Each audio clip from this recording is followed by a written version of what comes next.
success kisikwe kukola ebintu obulamu bwo kwe kutandika okugasa abalala kubanga obulamu bwo gye bukoma okugasa abalala obubwo gye bujja okukoma okusitulwa. Mu scriptures bawandiika nti omusukkulumu mummwe anaabanga omuweereza w'abalala, the greatest among you shall be servant of all. Baali bategeeza nti oyo azudde kyali n'akiwa ensi, ensi n'eganyulwa, ensi ekomawo okumusitula.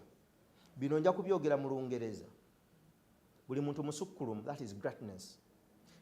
Obusukkulumu buzaalibwa bumanye, influence. Greatness is a product of influence. Obumanye buzimbibwa okubanga oli wa mugaso, significance. Influence comes from significance. Omugaso guva mu kubanga olimu omuwendo. Significance is a product of value. Omuwendo guva mu kubanga olina ky'obadde okolako ebbanga eddene, refinement. Kyokka ekyo ky'okolako kiteeka okubanga kiri mu bunkumu bwo. Obunkumu ye uniqueness. Obunkumu ky'obulamu kino mukiyita ekinkumu. Obunkumu, that is your uniqueness, that is your power. Kakati eyo yenjawulo kubala uniqueness. Uniqueness etudde mu kirabo kyo, gift.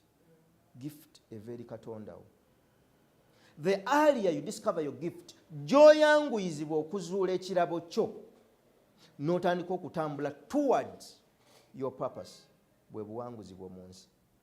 Osobola okuba nga tonnafuna ssente naye ng'obulamu bwo bukutte ku bulamu bw'abantu abalala bungi.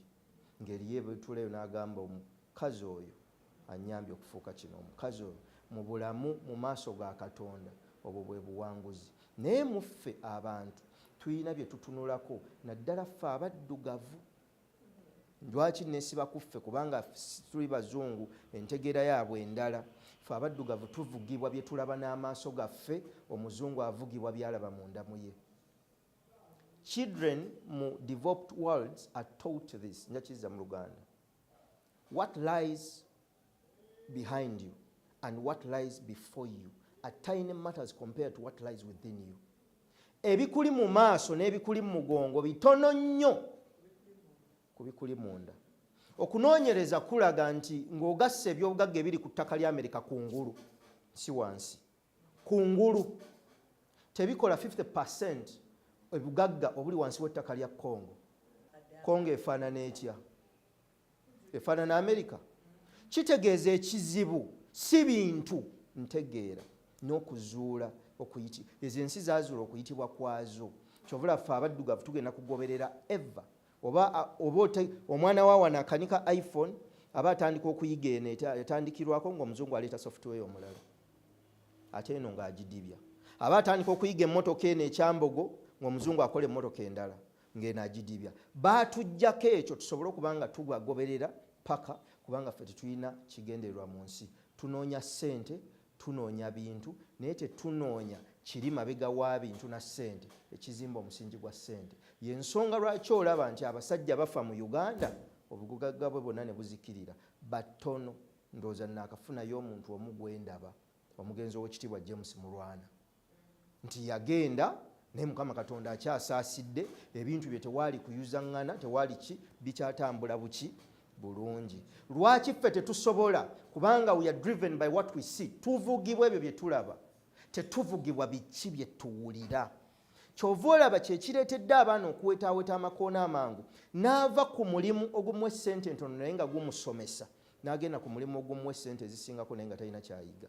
Kibi. Omuntu takula mu musaala, akula mu ntegeera. Entegeera ereeta omusaala. Mu consultancy eriyo omuntu akola training for an hour ne bamuwa $1.5 million. Nebeerayo omuntu akola training for an hour ne bamuwa $5 million. Nebeerayo omuntu ajja nayogera nammwe for an hour ne bamuwa $10 million.